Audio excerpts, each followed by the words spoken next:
What's up guys? Welcome back. Today I'm going over every book that I read in the month of February. I hope you already have your favorite beverage because I'm going to get right into it. February was a month that I unintentionally read solely fantasy books. It was also a month where I read a few subgenres for the first time ever, including medieval horror, as well as Dark Gothic Fantasy. First up is Was Willem by author M.R. Carey. This is a Gothic medieval horror. In short, Was Willem is about a boy who dies of illness and he is brought back to life, and I say that in air quotes, to save his village. There's strong themes of recognition and longing for recognition. Acceptance and enforcement of what happened in the past must stay in the past. And of course, the courage to face the unknown. This whole book is about an 11-year-old who was brought back as a revenant, and their perspective, not as an 11-year-old, but as what they recognize themselves was an 11-year-old mind and is now an adult. There's a stark contrast from Willem when he was alive versus when he was resurrected. There's a stark contrast of Willem between the time that he was 11 and his thought process, as well as when he was finally resurrected as a revenant, and it's definitely more of an adult. This is an incredible story about resilience in the time of mass hysteria. Despite this being a medieval horror story, I was really impressed by the complexity of the main character, being Willem. He's done an incredible job of injecting distrust, longing, and humanity in a character, but he's also left enough youthful naivety to allow room for growth of this character as the story progresses. I've honestly never felt more connected to an 11-year-old character as I did to Was Willem. This is an incredible book and I gave it 4 out of 5 stars.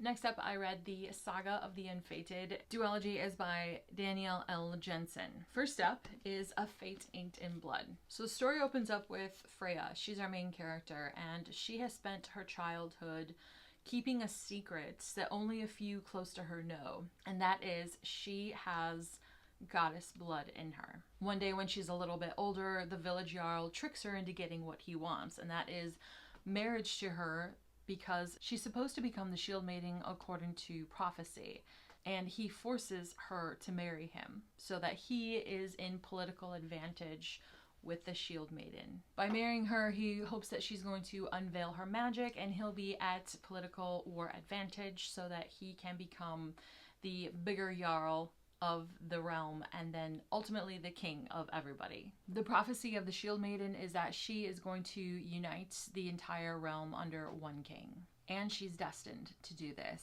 But Freya just wants to become a fearsome warrior. She doesn't want anything to do with her prophecy, and she thinks about this day in and day out as she's gutting fish. Because she is, after all, the wife of a fishmonger, who happens to be a local jarl, who also has a tiny bit of god blood in him, but not much. She dreams of unaliving him. Her husband's cruel, he's awful, terrible, and she's dreamed about unaliving him from the very get-go. So this is something that she has wanted for a very long time. And the regional jarl gives her that opportunity. Freya takes that opportunity, and then she realized she was tricked into marrying the regional jarl now, and she's now the second wife of the regional jarl. And he's tricked her because he wants her to be his shield maiden so that he may control her and her power, and that he ultimately will be able to control the realm.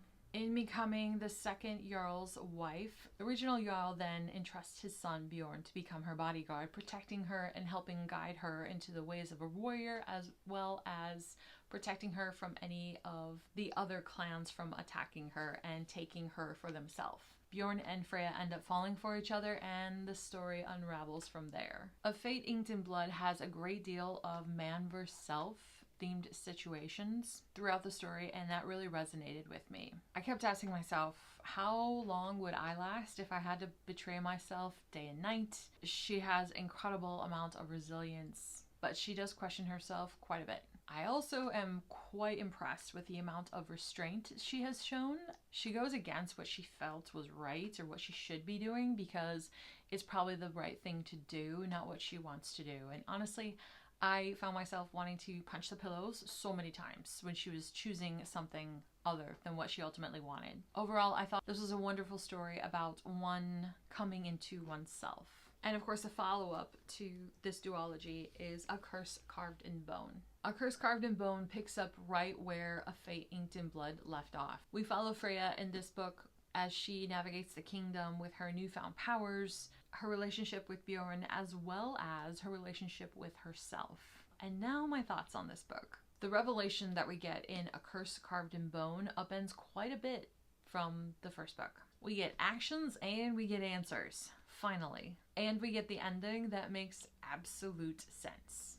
Overall, I really enjoyed this duology and its clever use of Norse mythology. Therefore, I gave it 3 out of 5 stars. Next up, I read the Eating Wood series by Carey. Now, this is just books 1 and 2. I do know that there is a 3rd coming out later on this year.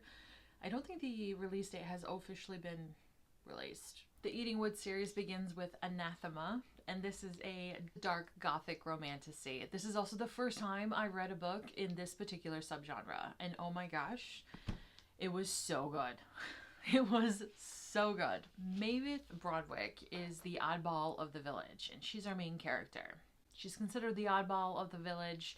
Anything that goes awry, they blame it on her. The village is also bordered by this evil forest known as the Eating Woods because it is cursed. It's also believed that is where Mavis is from because she was found as a baby at the entrance to the woods with a single black rose next to her. One day, Mavis goes into the woods to save somebody, and she is ultimately transported to another realm. In this other realm, she meets a group of warriors who end up protecting her from the Red Veil, this group of evil mages that are out to destroy her. One of the warriors is called Zavander, and he is the cursed lord of Ediolan. Zavander begins to help Mavis understand who she is and what she is to him. And now for my thoughts on this.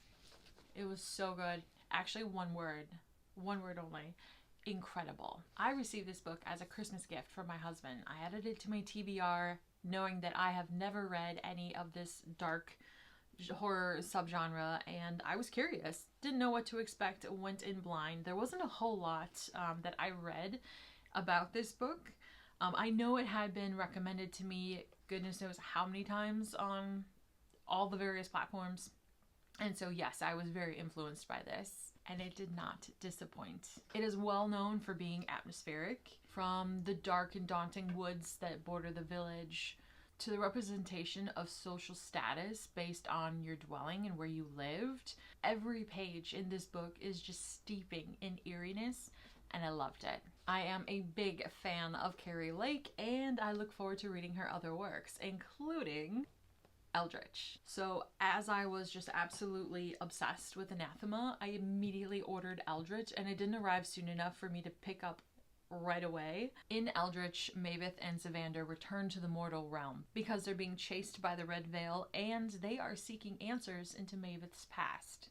Together they survived getting through the Eating Woods and arrived back in the desolate town that Mavis is from, only to find that the entire town has gone mad. There are monsters everywhere. Zavander also starts to go mad because he left his supply of Vivicatum back in the other realm.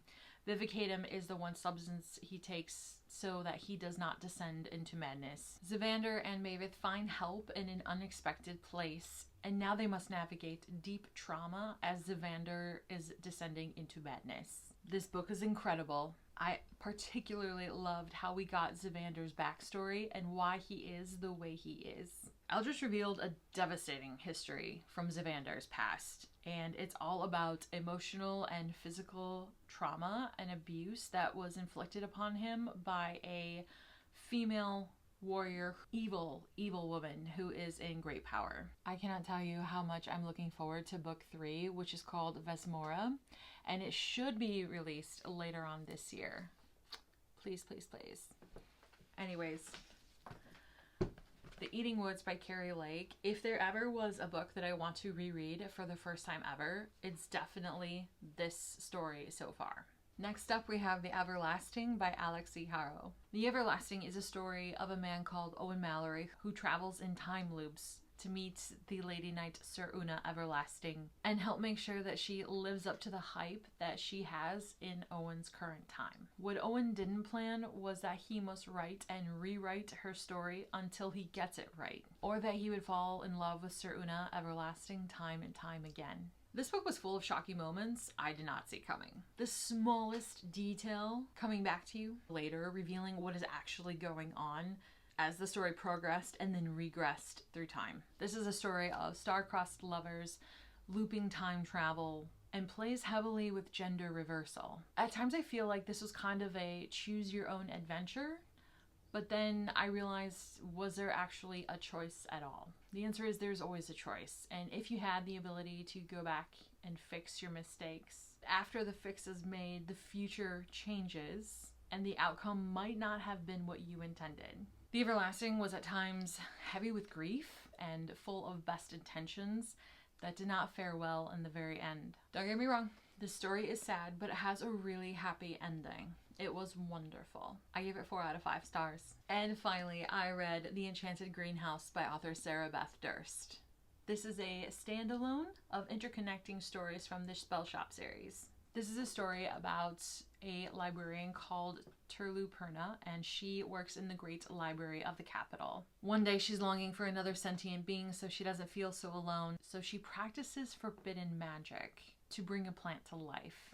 As a result, Turlu is cursed and turned into a statue, where she is displayed in the center of the Great Library as a reminder to those of what happens when you mess with magic, when it is forbidden outside of your station. 6 years later, Turlu wakes up on this remote island, and in the center of the island there's this enchanted greenhouse.